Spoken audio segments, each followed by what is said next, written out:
Hello everyone. Our topic for today's video is all about parabola.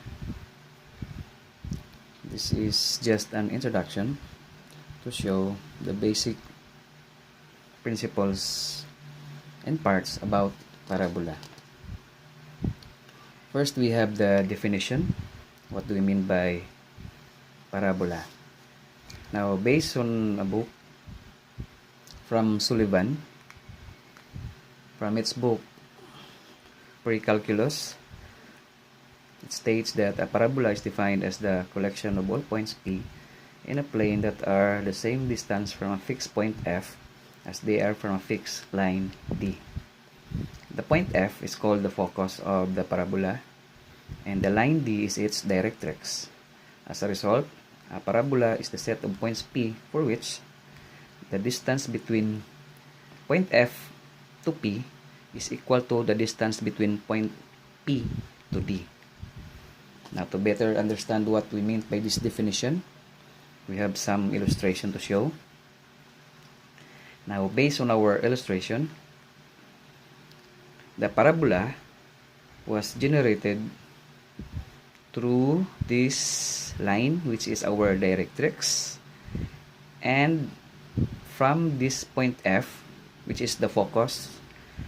Now, we draw a perpendicular line from our directrix, perpendicular and parallel to our axis of symmetry. At the same time, we're going to draw a line from F going to any point, as long as these two lines are equal. Line from point P going to D and line from point F going to P. So as they move along, they generate this set of points. Okay? Until such time that they came along this axis of symmetry. Now, based on our definition, we can say that the distance from V to directrix D is equal to the distance from F to V. And that distance is equal to A.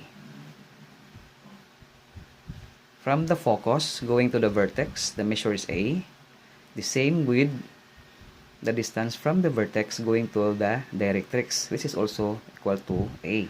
So all in all, we can say that F, the focus going to the directrix, is equal to 2A. Now, our axis of symmetry is perpendicular to our directrix. Now, we have two axes of symmetry. We have the x-axis, and the other one is our y-axis.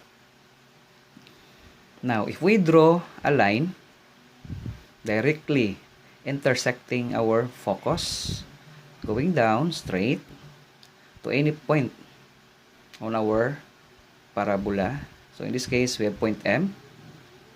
We draw a line perpendicular and intersects our focus, perpendicular with our axis of symmetry, and then going to that point N. Now, this line segment M going to N is what we call as our lattice rectum. Now, the distance from M to N, or the length of our line segment M to N, our lattice rectum is equal to 4A. Now, the length is equal to 4A.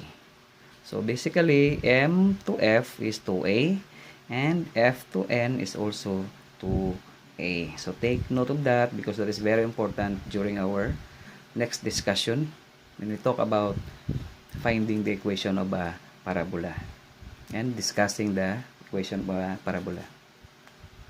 Next, we have equations of parabola, vertex at the origin, which is 0, 0, and focus on the axis, and A is greater than 0.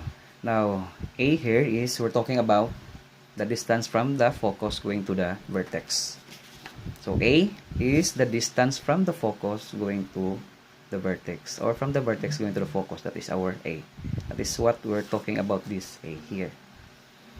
Now, we have 4 different types of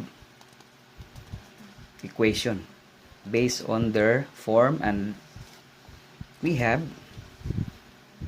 equation 1, equation A. When your parabola is facing to the right, going to the right, and the directrix is located left side of the vertex, and the focus is at the right side from the vertex. So as you can see, our parabola is facing to the right. Now, the equation of this parabola is y squared equal to 4ax. Take note of that. Okay, and our directrix, the equation is x equal to negative a. So the value here of our line directrix is negative. X equal to negative a.